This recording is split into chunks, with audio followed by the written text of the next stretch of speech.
سبق کا جائزہ ہے، درست جواب کا انتخاب کریں۔ جاندار اجسام کو نشو و نما کے لیے توانائی ملتی ہے پانی سے، غذا سے، ہوا سے، مٹی سے۔ درست جواب ہے غذا سے۔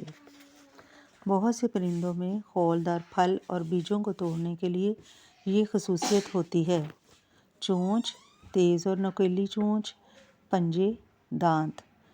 تو درست جواب ہے تیز اور نوکیلی چونچ۔ پرندوں کو بہت زیادہ توانائی درکار ہوتی ہے: سونے کے لیے، اڑنے کے لیے، تیرنے کے لیے، کام کرنے کے لیے۔ تو اس کا درست جواب ہے اڑنے کے لیے۔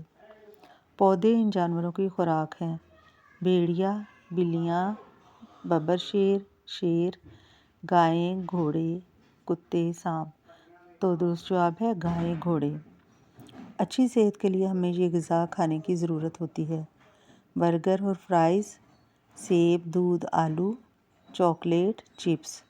اس کا درست جواب ہے سیب، دودھ اور آلو۔ اس کے بعد ہے ذخیرہ الفاظ کا جائزہ۔ تو ہمیں یہاں خالی جگہ فل کرنی ہے۔ اگر خالی جگہ میں ہے پانی اور سورج کی روشنی نہ ہو تو پودے مر جائیں گے۔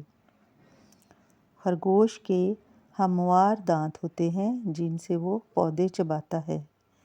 متوازن غذا مقدار میں مختلف اقسام کی غذاؤں پر مشتمل ہوتی ہے۔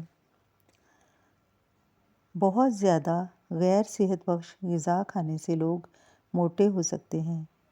ہمارے پٹھے ورزش کی وجہ سے صحت مند اور مضبوط رہتے ہیں۔